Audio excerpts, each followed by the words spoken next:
doing? John, okay, does he have to scoot over to be in the camera? No, he is. He's in the camera? All right.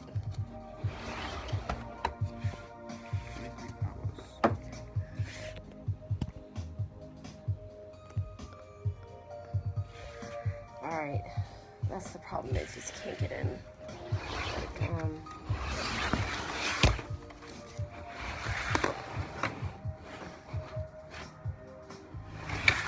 Trying to figure out a way to get this to where it's on at everyone.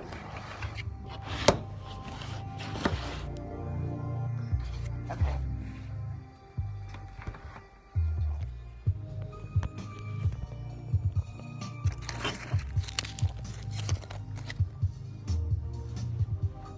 There we go. All right, so we're live on Periscope anyways, so welcome. All right, let me know when we're ready. Are you ready? 10 seconds. All right. Slide over just a little bit. Good. How you feel? There you go. Just double tap it. Oops. I do it. All right.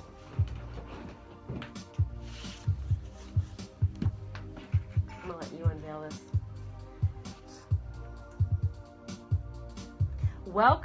Welcome to the show, everyone. Thank you so much for tuning in today to Connecting Atlanta Radio, hosted on WorldStarHitRadio.com. Be sure to tune in every Tuesday at 8 o'clock p.m.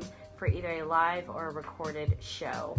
So we are honored to have an amazing guest on the show today. His name is Mike Davis, and he is what I like to call the ultimate judo fighter and an amazing artist. So welcome to the show, Mike. Thank you for having me.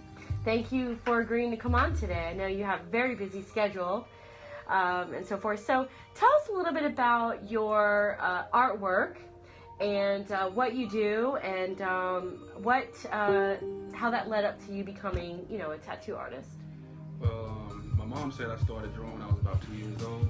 And ever since then, I just kind of perfected my craft and just stuck with it. And I think I really became more successful with it when I worked at Six Flags for about 4 years, just doing caricatures non-stop, day in and day out for 6 days a week for 4 years. Like I said, I started doing tattoos back when in 2001. I got a apprenticeship fresh out of high school, like my senior year, second semester. Showed him a few of my artwork, and he hired me on the spot, just kind of put me through the ropes, and did my first tattoo back 4 months into my apprenticeship, and basically the rest is history.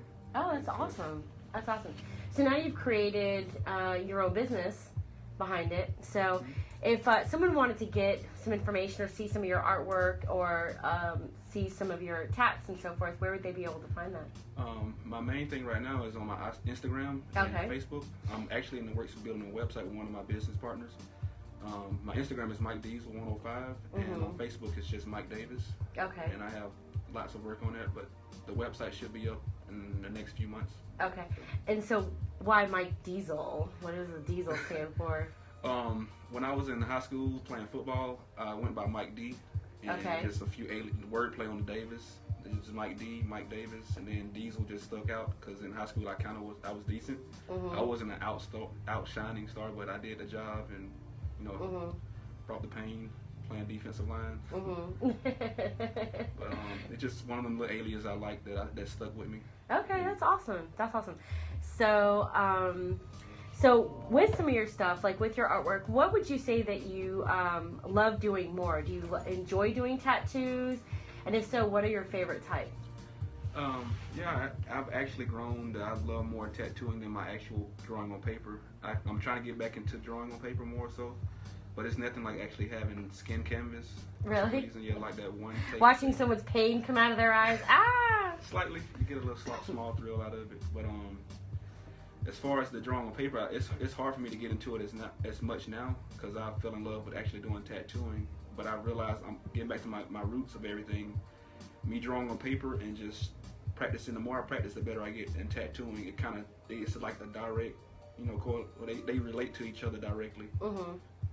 And it's a lot of the things, once you get to a certain point, a lot of the things you do on paper, you can do on skin. Mm-hmm. And linking up with the right people and just, taking the time to actually put in work.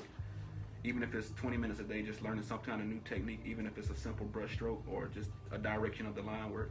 Mm-hmm. So for like the different types of tattoos that have come in, because I'm sure you've had to draw stuff out and everything for people before you've, put it on the skin canvas, like as you like to call it. So what would you say was probably like the craziest type of tattoo that anyone has ever asked you to do? And you were like, what? Honestly, I haven't really had any crazy ones, but I had a few crazy concepts. The recent one was like I had a conversation with somebody about the rebel flag. Like it's the meaning behind it is it kind of it's different per person, but I think that's more the history with that, and then his conversation with it, how he was just really not even sketchy about. He was so sketchy about if he wanted to get it or how did it relate me being a black guy. He's a white guy coming to me to do the tattoo for him. Mm-hmm. But that whole little situation was kind of. It didn't throw me off, but it was just weird how weird he felt about it. Mm-hmm. Mm-hmm. But, I think part of that just has to do with media and it did. Social pressure and stuff like that as well. So, but that's interesting. So did he end up getting it? He didn't. No? I think he was just trying to see what my mind, how I would react to it, because it was around the time of the shootings or whatever. Mm-hmm. But it was more so I think he was just trying to test me to see how I reacted, like and go over the top like a lot of other people would have. Mm-hmm. But it really didn't faze me as much as he thought. So. Yeah, but you seem like to be a pretty, for the most part, like out, when you're out and about and stuff like that. I'm not saying about when you're in the ring or you're aggressively giving someone a tattoo or anything, but you seem like you'd be a pretty passive guy. I'm passive aggressive for the most part. So let's talk a little bit about judo. Mm-hmm. So how long ago did you get involved in that? I started my second year into college. My main reason I went to college to play football and got hurt and kind of lost the love for it. And once I healed up, I had to find some kind of way to supplement, staying in shape and keeping my sanity. So I took the course at University of West Georgia and basically fell in love, joined the club, and just excelled. And for the past six or 7 years, I've been like number 1 and 2 in the heavyweight division, the 100 plus kilograms, in our state championships in Georgia. Linking up with a lot of great people like Sensei Leo White, Josh White, Javier, Richard Trammell, my head coach Hap Wheeler, a lot of people.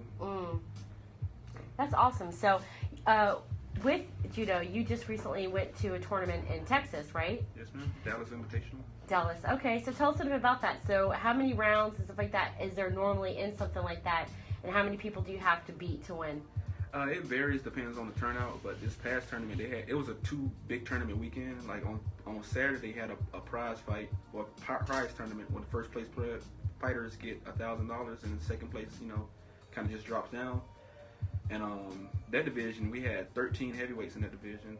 I ended up like going 3 and out, but it was still pretty tough fight. Wow. It brings people from all over the world. One of the guys that I fought, he's about 6'4", 300 and some plus pounds. Wow. Solid muscle. What? And how tall are you? I'm 6'3", 240 right now. Okay. But that was the first time I felt like a little guy.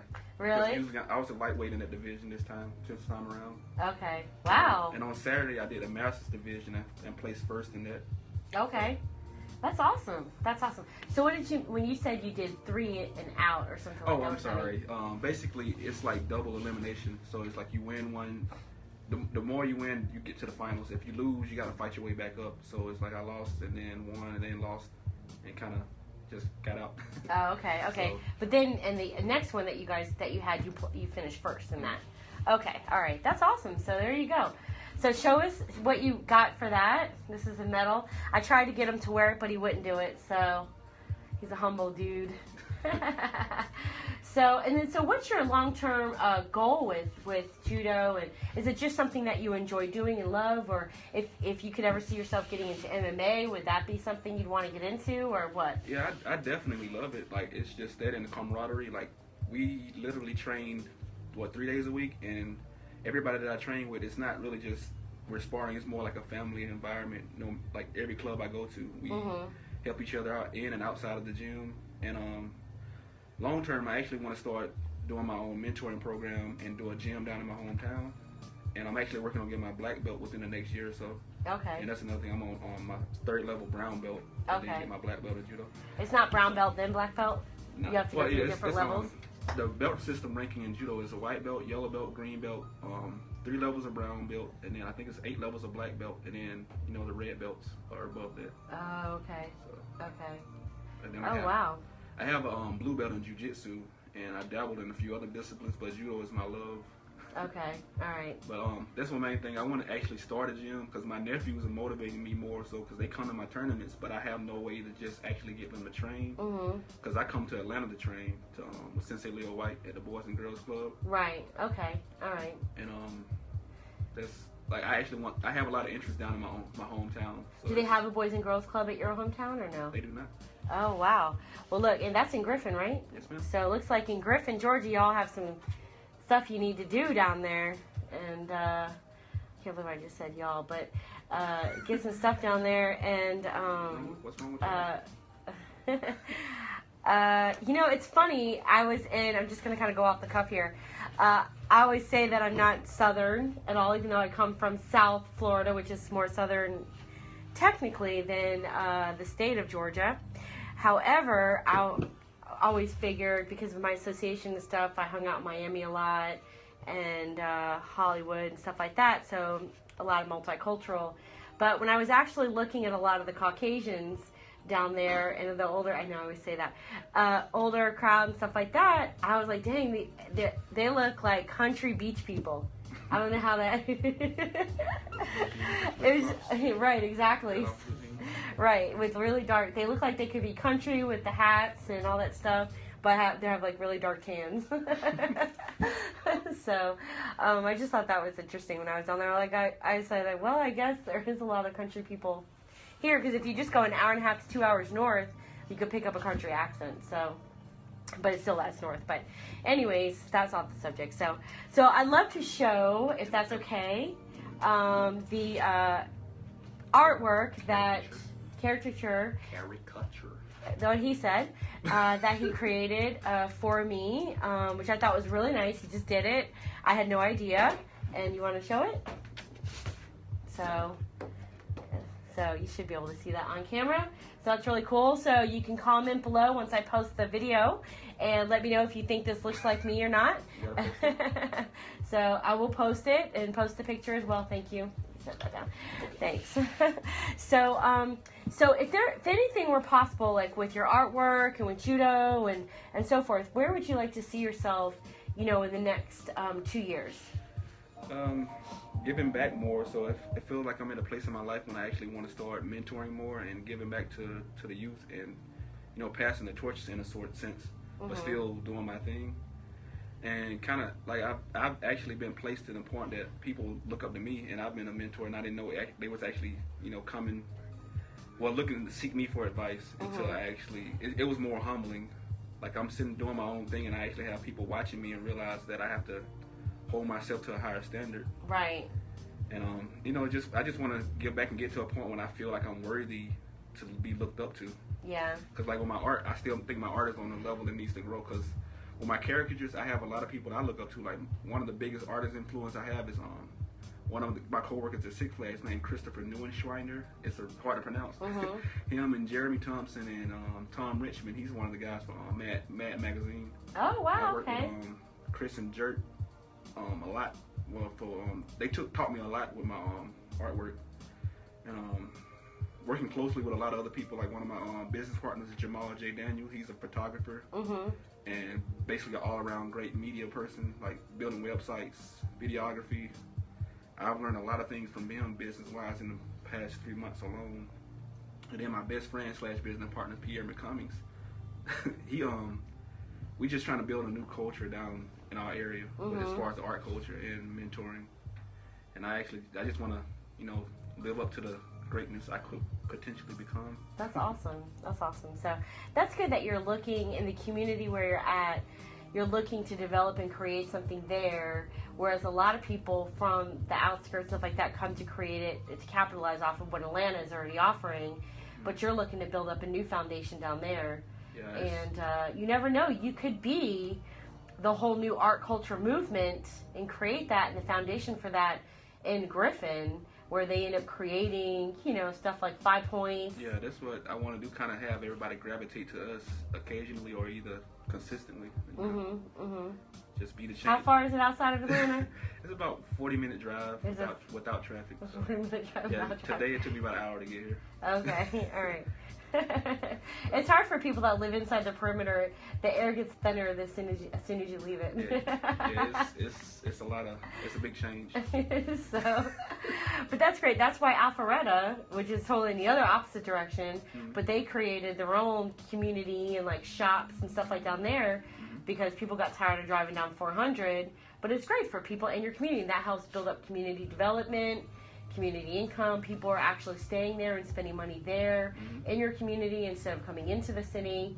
And I agree. Yeah, so that's fantastic. That's awesome. Like that, and linking up with the correct people. Like you stumbled upon each other by accident, and it through Facebook, right? Yeah. And I already see that it's like a great business relationship either way. Yeah. Just like the little networking thing we had at the library a couple weeks ago. Little simple things like that go a long way. Just putting you on the right path in life. Yeah. So, did you connected with people there at the event, or have you followed up? Have they followed up with you? Or?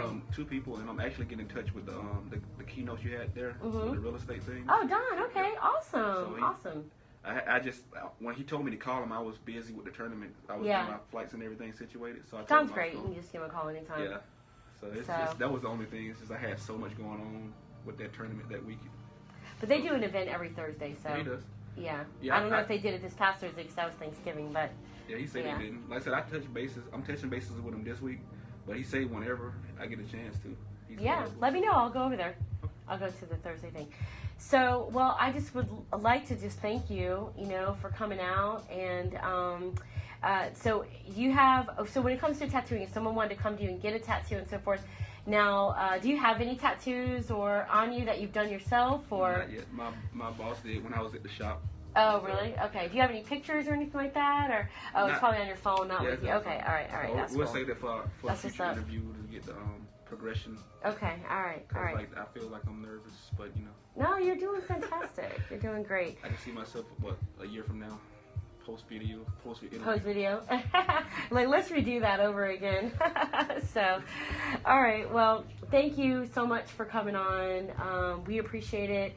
If someone wanted to come and get a tattoo from you, how would they go about that? Yeah, you can send me an email at eclectic1.miked@gmail.com or text me at 678-544-5125. And like I said, the website is being built.